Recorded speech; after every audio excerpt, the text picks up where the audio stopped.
João 12, 37 a 43. Eu farei a leitura, os irmãos, por favor, acompanhem em suas Bíblias o texto que será lido. Veja então, irmãos, o que a Bíblia nos diz desse trecho sagrado, inspirado por Deus, como toda a Bíblia o é. Diz assim o apóstolo João: e embora tivesse feito tantos sinais na sua presença, não creram nele, para se cumprir a palavra do profeta Isaías, que diz: Senhor, quem creu em nossa pregação? E a quem foi revelado o braço do Senhor? Por isso não podiam crer. Porque Isaías disse ainda: cegou-lhes os olhos e endureceu-lhes o coração, para que não vejam com os olhos, nem entendam com o coração, e se convertam, e sejam por mim curados.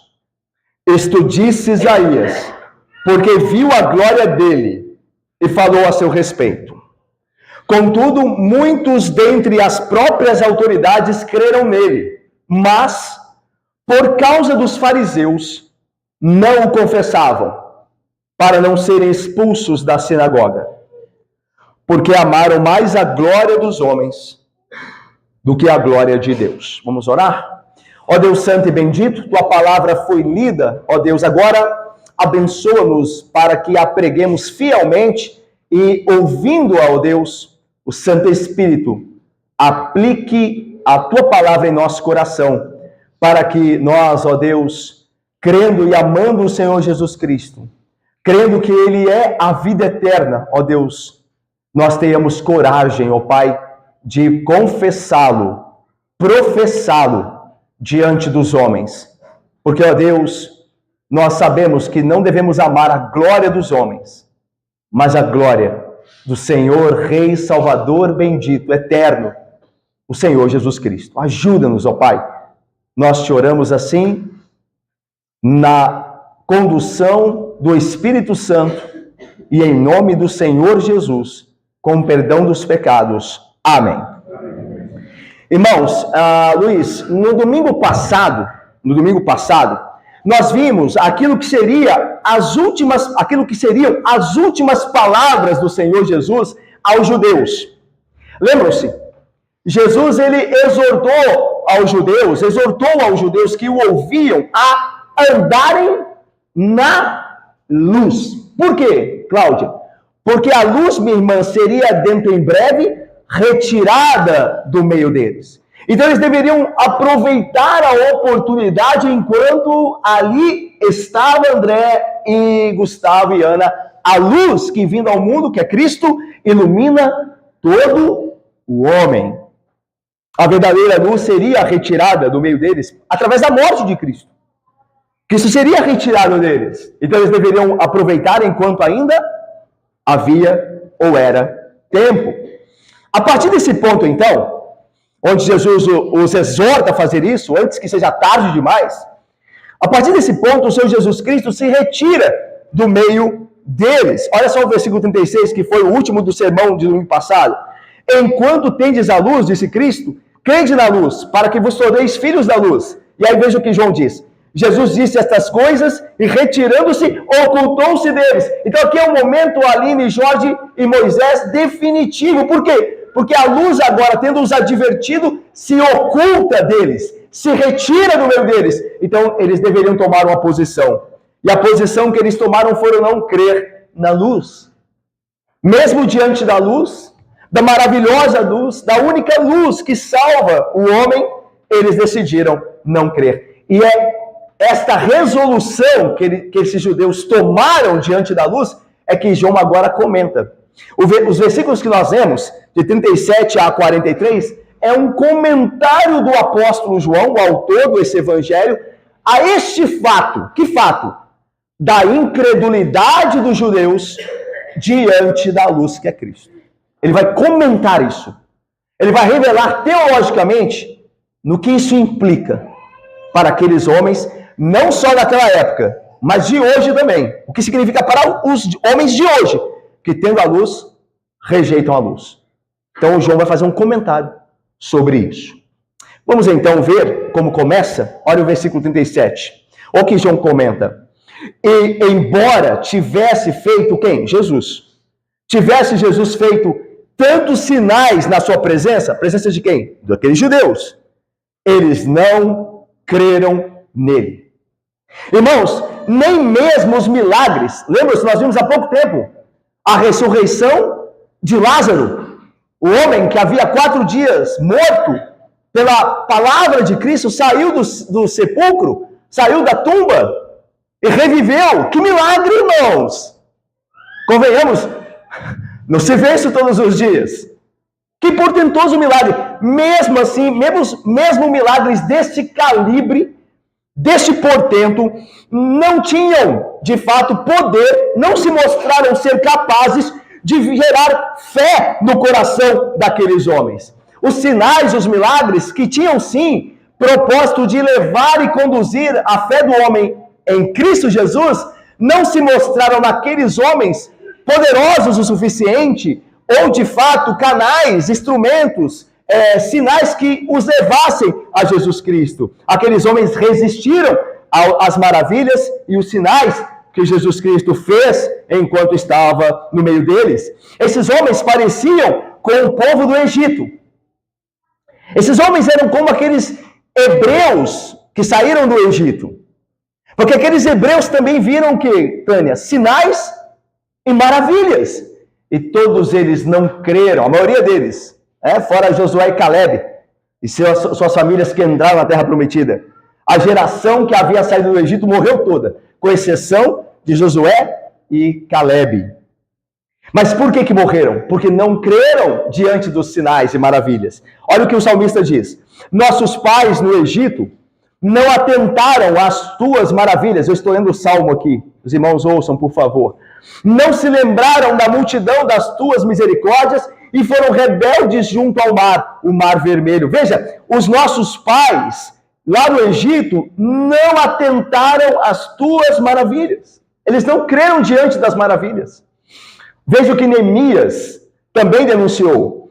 Porém, nossos pais, os antigos, os hebreus que saíram lá do Egito, se houveram soberbamente e endureceram a sua cerviz e não deram ouvidos aos teus mandamentos, recusaram ouvir-te e não se lembraram das tuas maravilhas, os teus sinais que fizestes, ou que lhes fizeste, endureceram a sua cerviz e na sua rebelião levantaram um chefe com o propósito de se voltarem para a servidão no Egito. Neemias 9, 16 e 17. Neemias então concorda com o salmista que os pais antigos, aquele povo que saiu do Egito com mão poderosa de Deus a livrá-los, não creram ainda que viram sinais portentosos.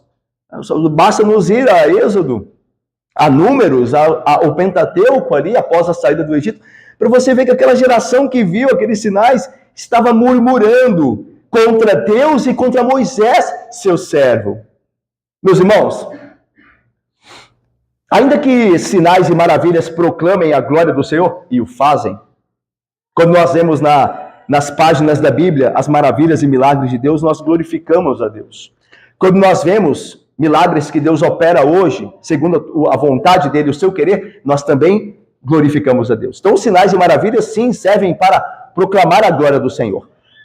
Não obstante, entretanto, esses milagres e maravilhas não são suficientes para gerar fé no coração do pecador, como nós acabamos de ver aqui. Mesmo tendo visto os seus sinais, não creram nele. Esses homens tiveram o privilégio de contemplar as maravilhas realizadas pelas mãos do Divino Salvador. Mas embora o tivessem tido esse privilégio, não creram, mantiveram-se duros. Irmãos, nós cometemos hoje, e podemos cometer hoje, um grande erro ao supor que o fato de contemplar a realização de milagres converte pecadores. Nós podemos cometer o erro de achar que o fato de alguém contemplar grandes sinais e milagres pode convertê-lo por si só. Milhares de pessoas vivem e morrem nessa ilusão. Qual a ilusão? Eles imaginam que se testemunharem algum milagre, algum portento, ou alguma manifestação sobrenatural de Deus, suas dúvidas serão removidas e se tornar-se-ão crentes resolutos. Ou seja, se eu ver uma manifestação, um milagre, o céu se abrindo, um morto ressuscitando, alguém sendo curado já à beira da morte, então eu crerei, então eu me tornarei um crente. As pessoas vivem e morrem debaixo dessa ilusão, porque é de fato o que ela é, uma grande ilusão. Somente uma nova natureza e um novo coração implantados em nós pelo Espírito Santo mediante a palavra Bíblia, nos tornarão verdadeiros discípulos de Cristo.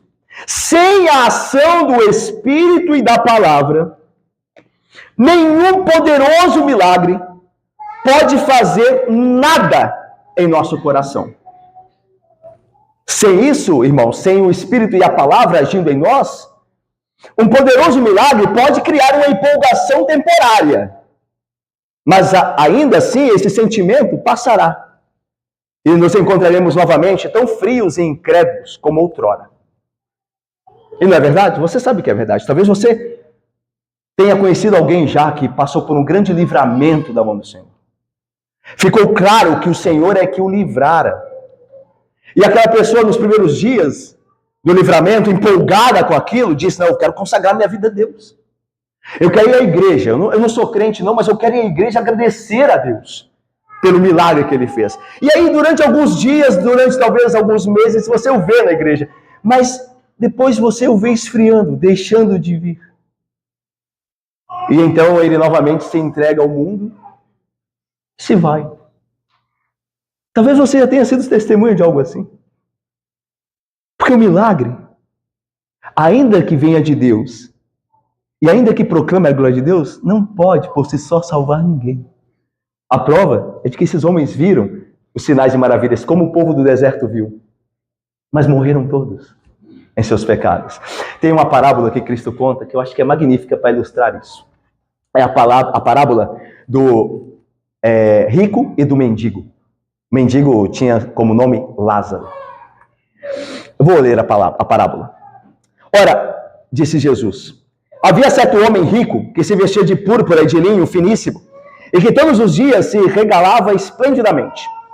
Havia certo mendigo chamado Lázaro. É interessante que o nome do rico, ninguém sabe, né? Não se diz o nome do rico, mas o nome do mendigo se diz, Lázaro. Porque Deus conhece os seus, e Cristo conhece suas ovelhas e as chama pelo nome. Isso aqui é muito significativo. Deus tem intimidade com os seus. O rico, como não era um crente, foi para o inferno. Então não é chamado pelo nome.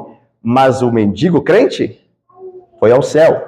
E aí diz aqui, havia então um certo mendigo chamado Lázaro, coberto de chagas, que jazia à porta daquele, e desejava alimentar-se das migalhas que caíam da mesa do rico. E até os cães vinham lamber-lhe as úlceras. Aconteceu morrer e ser levado pelos anjos para o seio de Abraão. Morreu também o rico e foi sepultado.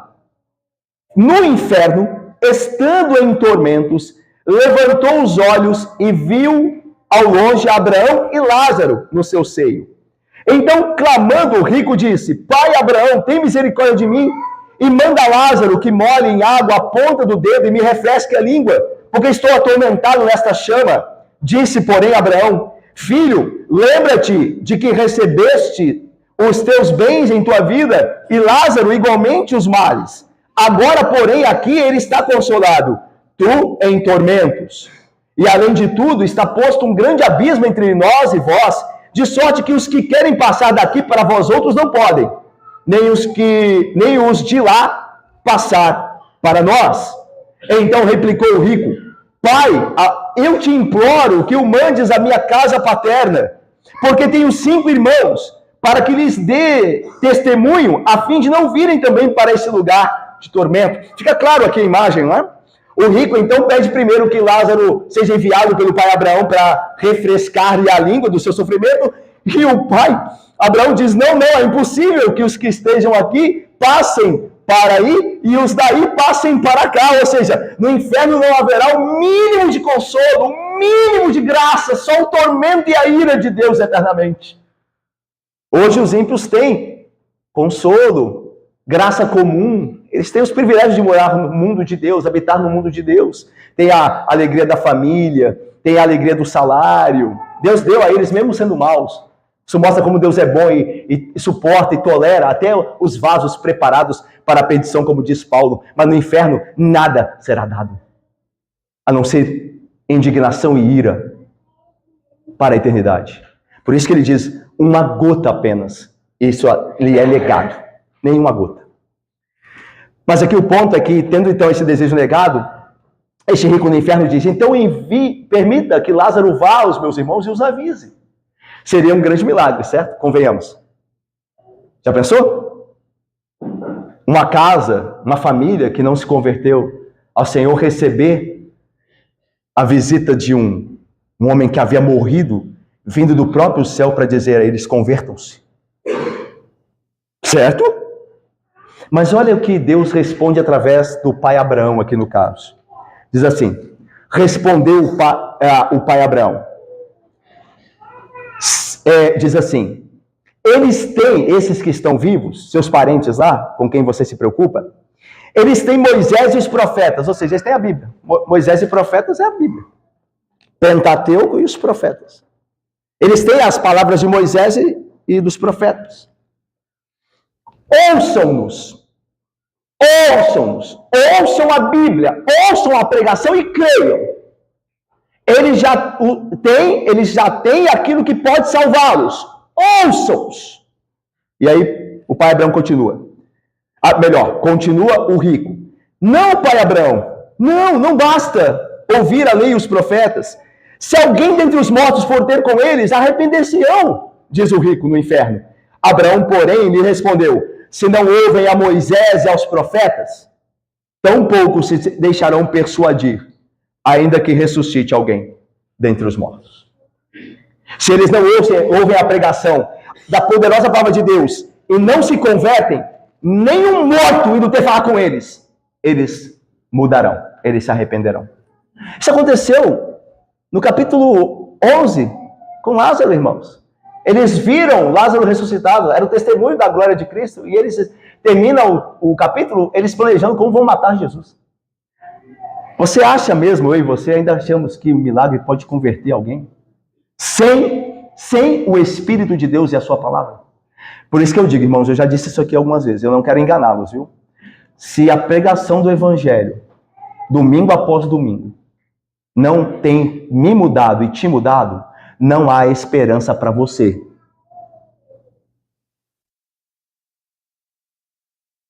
Não há. Ou nós mudamos pelo que temos ouvido da lei dos profetas, que apontam para Cristo, ou não há esperança para mim e para você. Ok? Não espere. Vamos lá, irmãos.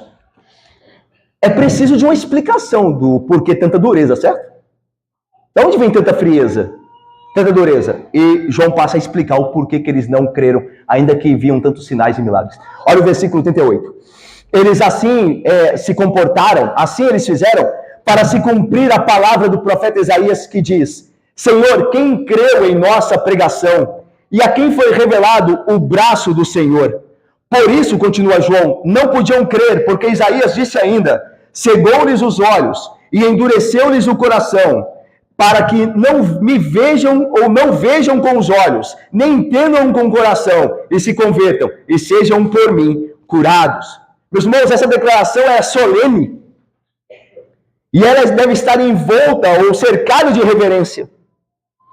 Essa passagem citada no versículo 38, quando João cita Isaías, diz assim, eles não creram para se cumprir a palavra do profeta Isaías. Qual palavra? Aí João cita, Senhor, Isaías disse isso, Senhor, quem creu em nossa pregação e a quem foi revelado o braço do Senhor? Essa passagem está em Isaías 53, é o primeiro versículo do capítulo.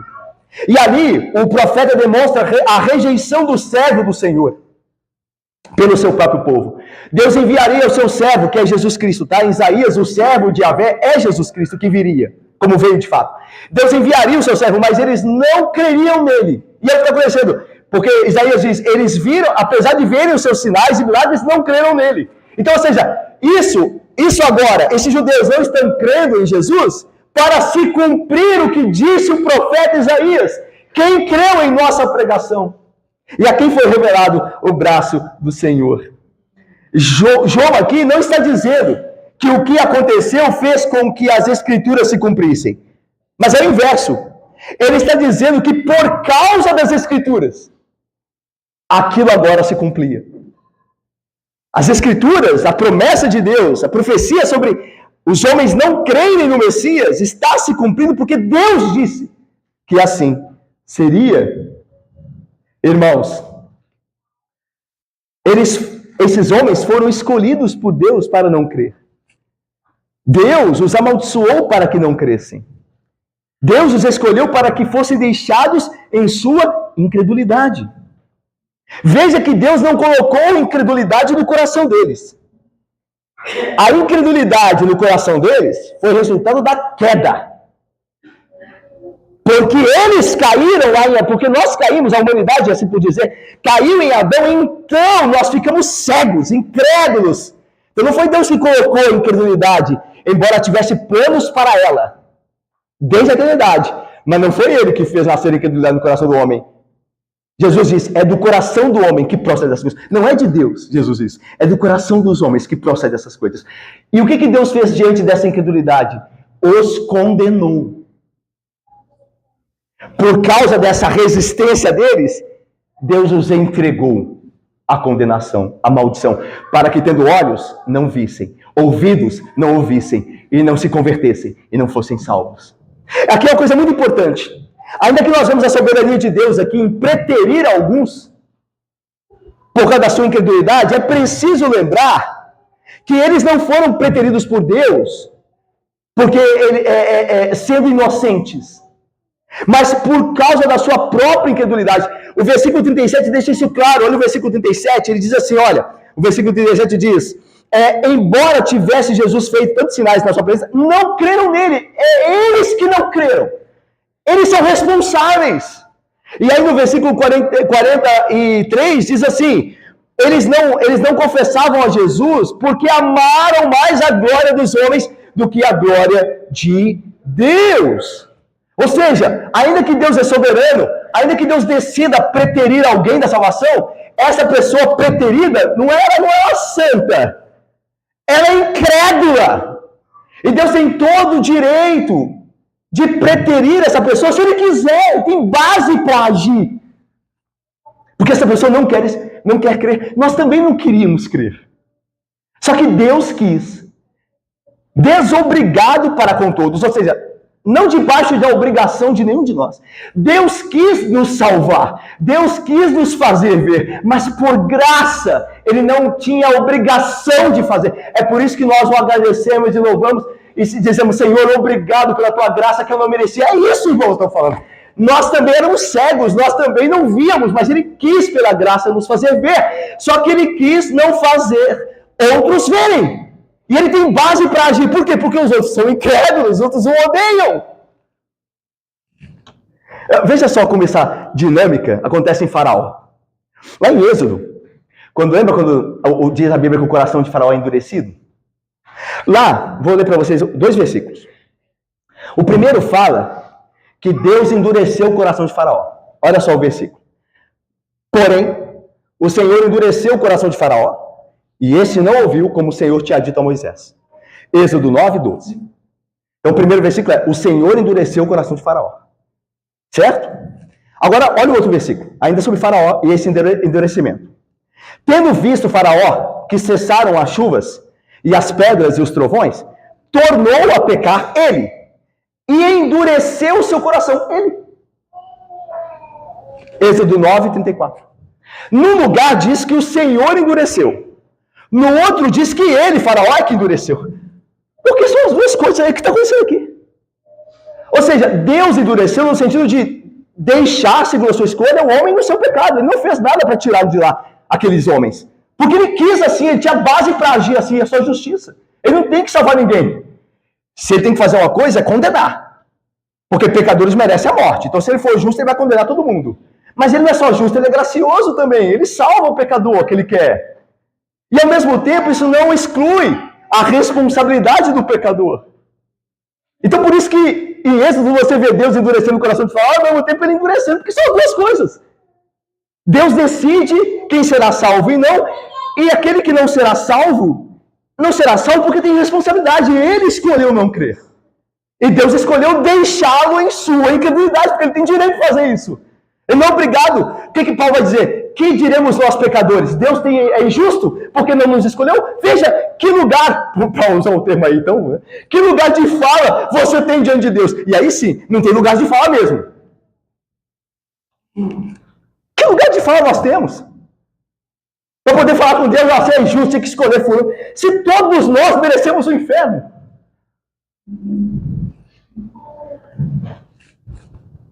Isso é uma verdade. Então esses homens aqui, olha como vai ficar mais claro ainda, no versículo 40. Cegou-lhes os olhos, continua João citando Isaías, agora o capítulo 6, que a gente leu no início do culto, mas não leu essa parte. Cegou-lhes os olhos, endureceu-lhes o coração, para que não vejam com os olhos, nem entendam com o coração, e se convertam e sejam por mim curados. Qual que é o contexto aqui? A gente já viu o contexto de Isaías 6. No início do culto a gente passou por ele. Isaías é chamado por Deus, tem a visão da glória de Deus, ele é um pecador, tem que ser expulso do templo, o serafim vem, purifica com a brasa do altar, é o sacrifício que purifica, e aí Deus então diz, quem enviarei? E Isaías diz, eis-me aqui, e agora nesses versículos seguintes, de 9 até o final desse texto que fala da visão, diz que Deus então disse, então você vai, você quer ir? Eis-me aqui, envia-me a mim, então você quer ir, você vai.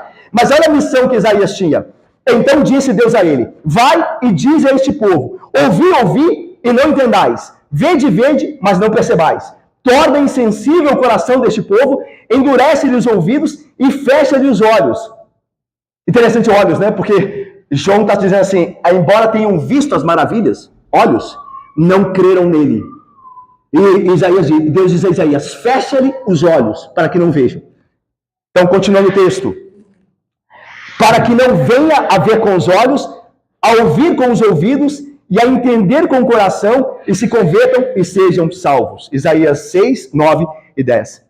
O endurecimento era resultado da palavra profética em corações não regenerados. Irmãos, quando Deus disse assim, vai a esse povo e endurece o coração deles. O que Deus está falando para Isaías fazer?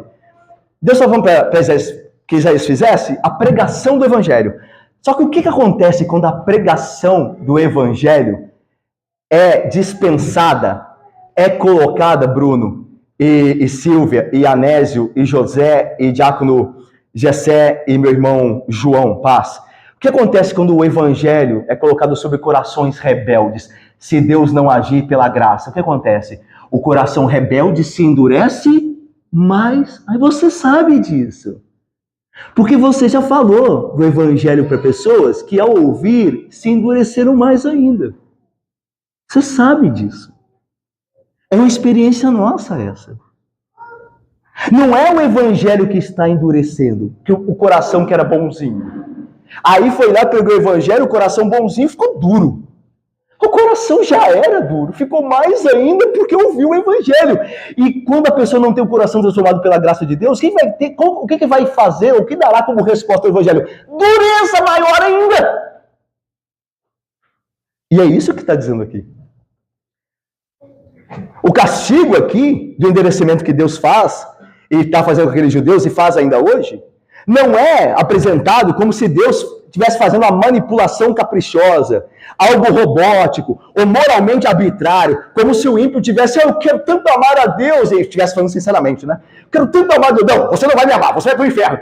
Mas Deus, não é isso, irmãos. Eles não querem. Lembra o que Paulo diz? Citando o Antigo Testamento, não há um justo, não há um sequer, não há quem entenda, não há quem busque a Deus. Não há. Deus não está endurecendo seres bons ou moralmente neutros. Deus está endurecendo o povo culpado, eles já são culpados. O que Deus está fazendo é colocando maldição sobre eles, pela culpa que eles já possuem de não crer em Deus.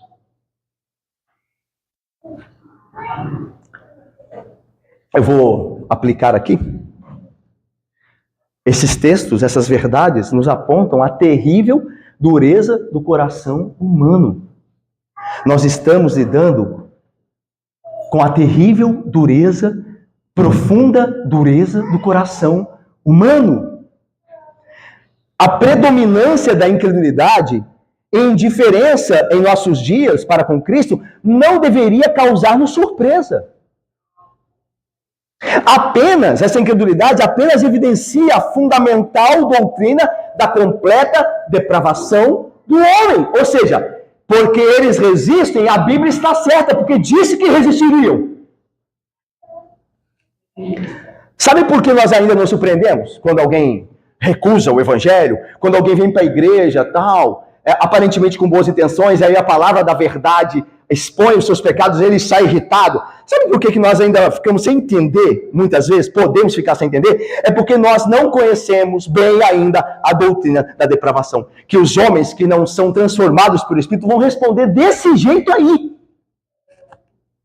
Mesmo quando Cristo realizava milagres e pregava sermões, muitos dos seus ouvintes permaneciam completamente inalterados. Vocês lembram de João 6, quando Jesus está pregando um dos seus sermões, e a Bíblia diz, João diz assim, e à vista disso, muitos o abandonam e já não andavam com ele.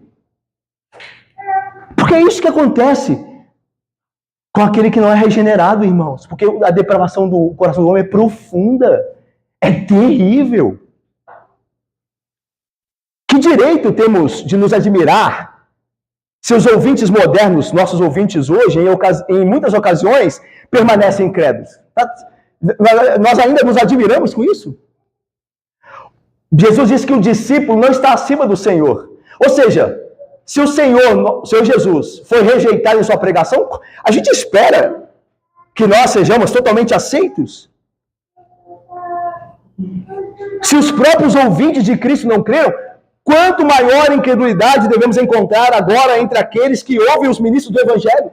Se Cristo falava, Cristo, Deus encarnado, pregava a eles e eles não creram, o que a gente pode esperar de ministros do Evangelho, que são pecadores?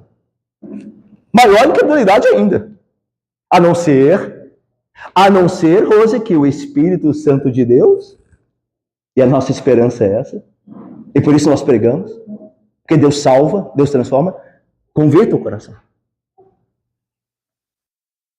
Mas por esses homens que se surpreendem ainda, por não conhecerem bem essa verdade, acham que de alguma coisa está dando errado com o Evangelho. É interessante, eles pensam que o Evangelho não tem sido suficiente. Veja como a falta de entendimento, olha só, irmãos, isso aqui é importante. Veja como a falta de entendimento dessa doutrina da depravação humana, de como os homens sem Cristo reagirão ao Evangelho, a falta de entendimento isso da igreja promove uma bagunça entre nós. Em que sentido? Vamos lá, eu começo a pregar aqui, né? Eu sou o ministro da palavra, eu começo a pregar a palavra fielmente, aí eu começo a ver que na minha igreja lá, as pessoas estão indo embora. Eu estou pregando, as pessoas estão indo embora. Porque pode acontecer, né? Deus pode atrair, mas Deus também pode expelir.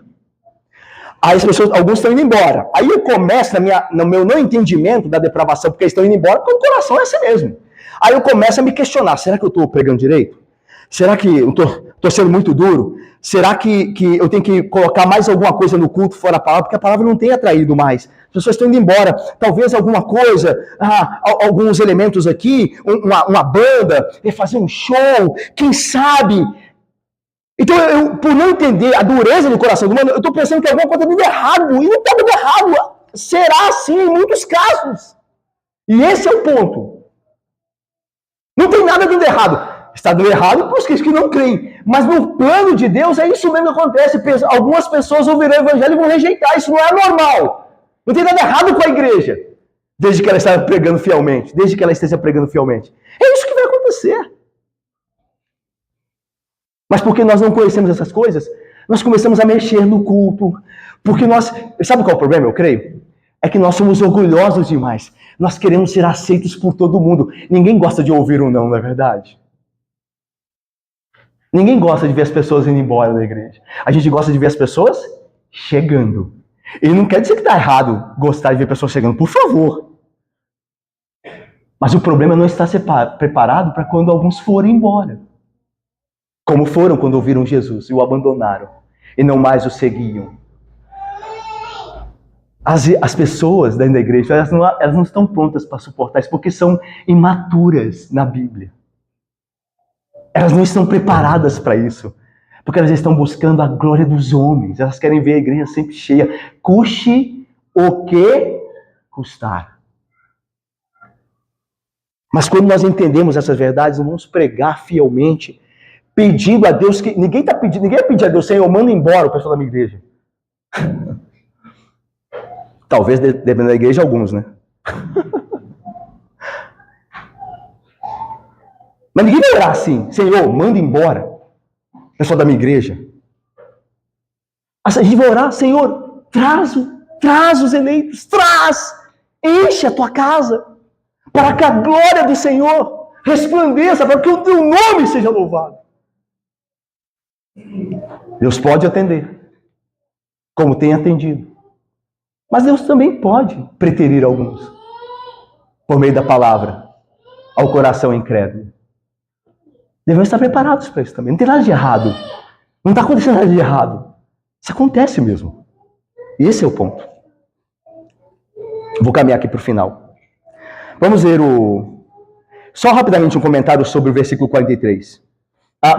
O versículo de número 41. Isto disse Isaías porque viu a glória dele.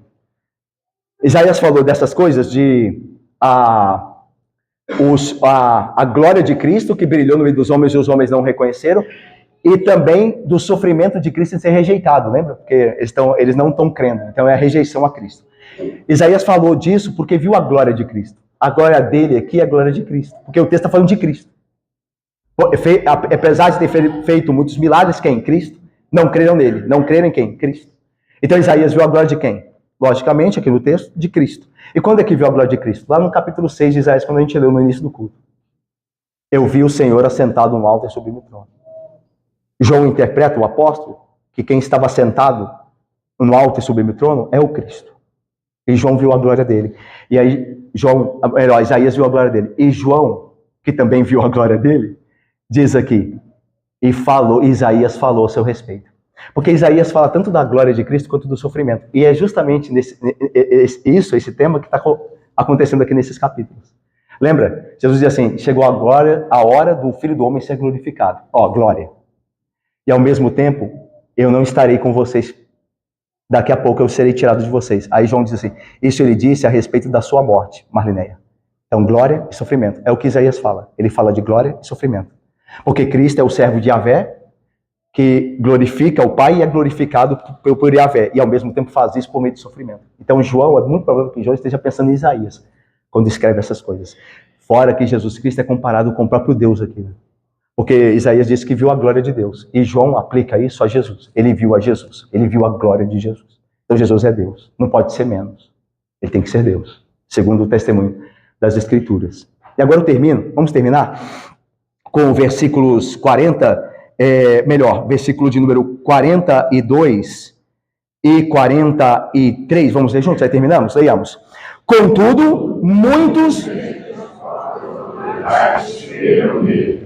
Mas por causa dos fariseus não confessaram, para não serem expulsos da sinagoga, porque amaram mais a glória dos homens do que a glória de Deus. Eu termino aqui, irmãos. No Evangelho de João, não é a primeira vez que encontramos esse tipo de fé. É uma fé que diz crer, mas que não tem coragem de confessar. Existe fé vã, tá? É por isso que a gente fala de fé verdadeira. Nem toda fé é verdadeira. Então não é porque diz aqui que algumas autoridades creram nele que está falando de fé verdadeira. O texto vai desmentir esta fé que era proclamada como se fosse verdadeira. Muitos diziam dessas autoridades crerem nele, mas não tiveram coragem de confessá-lo. Então não é verdadeira. Porque toda fé verdadeira confessa. Mas não é a primeira vez que João fala desse tipo de fé. Olha só, eu vou ler alguns textos. Lá no Evangelho de João. No capítulo 2 ele diz assim, não precisam abrir não, acompanhem comigo, por favor. Estando Jesus em Jerusalém durante a festa da Páscoa, muitos vendo os sinais que ele fazia, creram no seu nome. Mas o próprio Jesus não se confiava a eles, porque os conhecia a todos.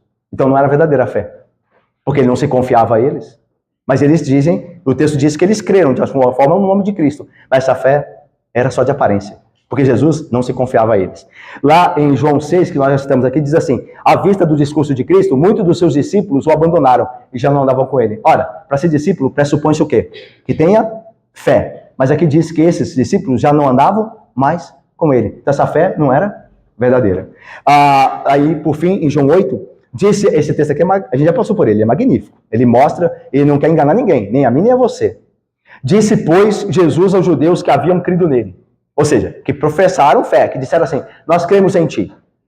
Não está falando isso é verdadeira, está dizendo o que eles falaram. Olha, nós cremos no Senhor. Então Jesus disse a eles que haviam dito que criam nele.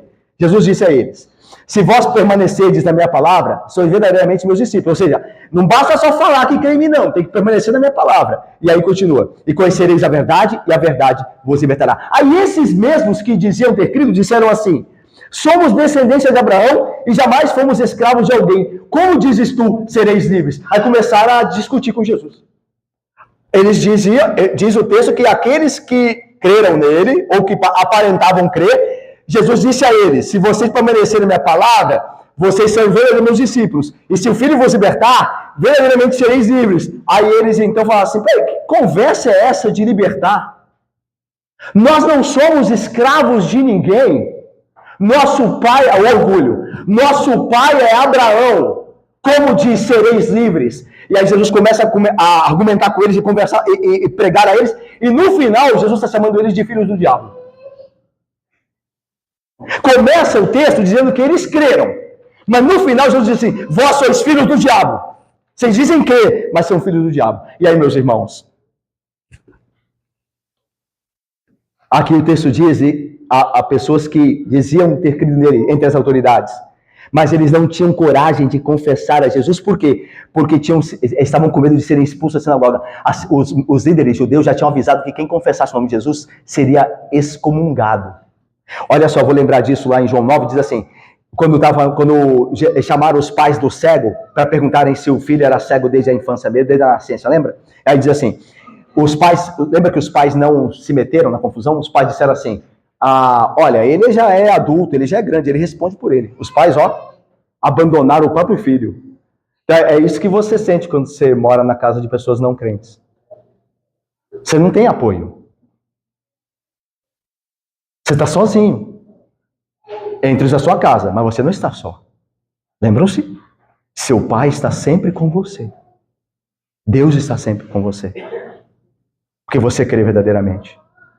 Mas Jesus experimentou isso antes de você. Ele sofreu isso antes de você e de mim.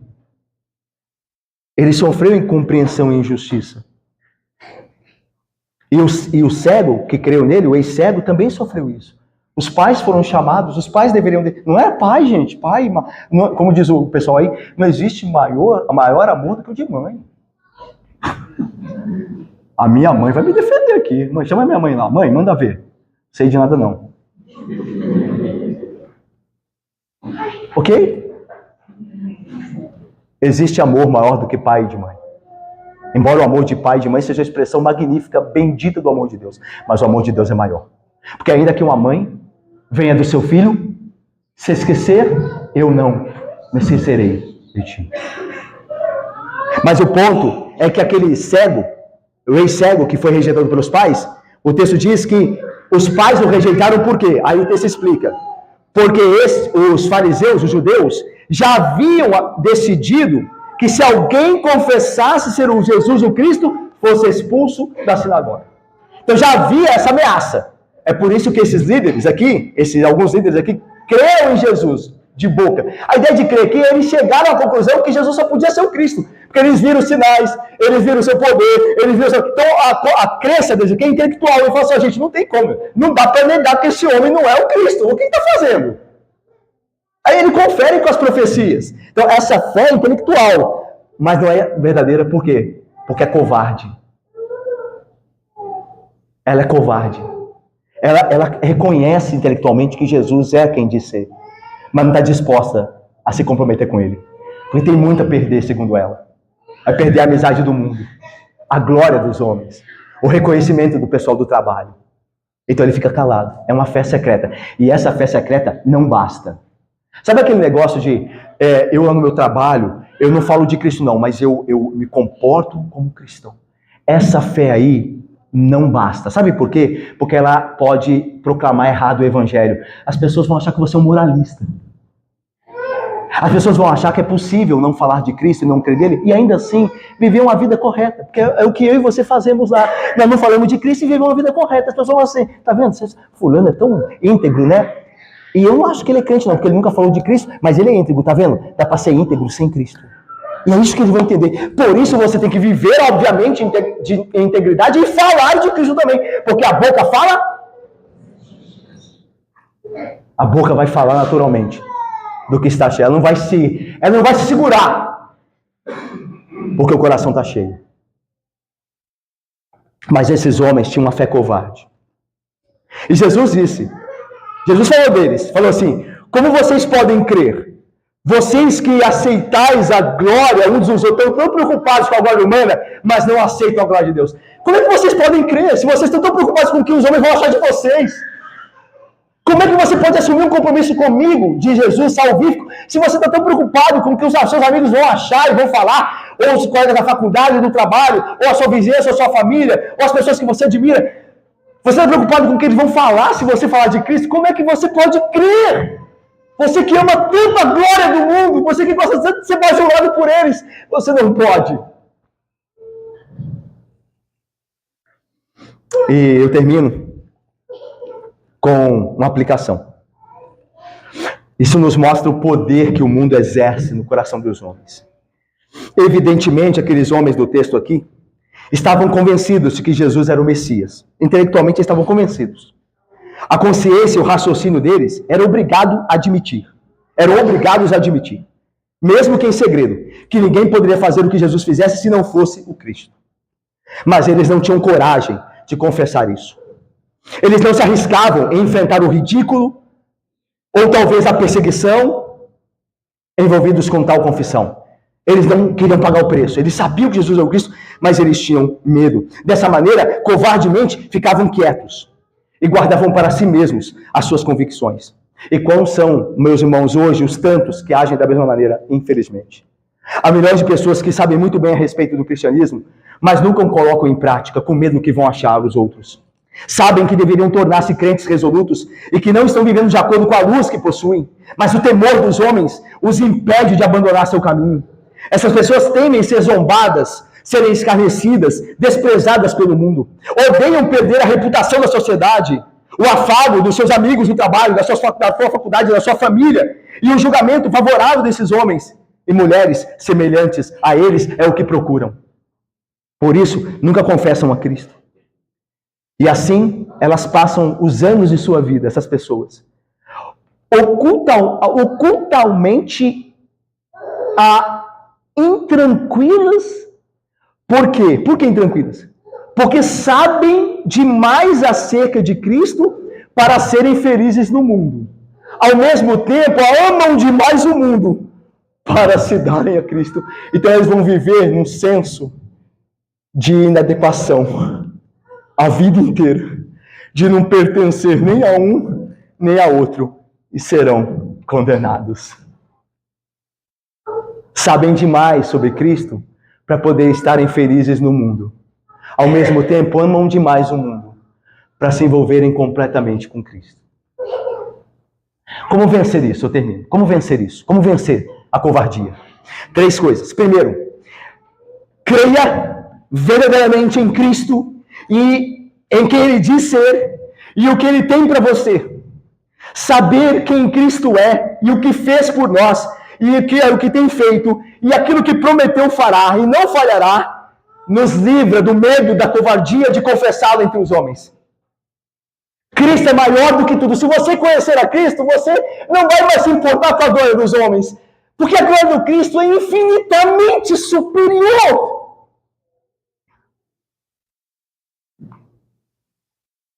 Estava vendo um vídeo de uma cantora americana, norte-americana conhecida, que por causa de uma doença perdeu a voz. Talvez alguns tenham visto esse vídeo. Uma cantora famosa que fez muito sucesso. E agora está sem voz nenhuma. A glória que ela tinha acabou. A glória que ela amou esvaiu-se. É porque é isso que a velhice faz. A velhice destrói a glória humana. A beleza que alguém se orgulha de ter passará. Os talentos que essa pessoa tem naturais morrerá com ela e serão com elas enterrados. Mas Cristo tem algo superior. E você precisa crer nisso, porque senão você amará a glória do mundo. E morrerá nesta ilusão. Você precisa saber quem Cristo é. O que Ele tem te prometido. E você verá, pelo poder do Espírito, que é incomparavelmente melhor. E é esta fé em Cristo que vence a glória do mundo. João diz assim, porque todo o que é nascido de Deus vence o mundo. E esta é a vitória que vence o mundo. A nossa fé em Cristo. A nossa fé em Cristo, no que Ele prometeu, em quem Ele é, vence aquilo que o mundo pode oferecer. Segunda coisa, não só a nossa fé em Cristo é poderoso para nos livrar da covardia, mas a certeza da vida eterna. Aquilo que Cristo dá é melhor do que a glória deste mundo e esta própria vida que temos aqui. É incomparavelmente melhor. Olha o que diz Paulo, o apóstolo. Nem olhos viram, nem ouvidos ouviram, nem jamais penetrou em coração humano o que Deus tem preparado para aqueles que o amam. E João disse também, dá testemunho, dizendo, ora, o mundo passa bem como seus desejos, aquele, porém, que faz a vontade de Deus permanece para sempre. Deus te promete vida eterna. Promete a todo aquele que crê em Cristo. O que é comparado à vida eterna debaixo da glória, graça, paz de Deus para sempre. Creia nisso. Você terá mais força e coragem para falar de Cristo e assumir o seu compromisso com Ele, desprezando a glória do mundo, que é ínfima, comparada à glória de Cristo e da vida eterna que Ele oferece. E por fim, a última coisa, não só conheça a Cristo e as suas promessas para você ter coragem.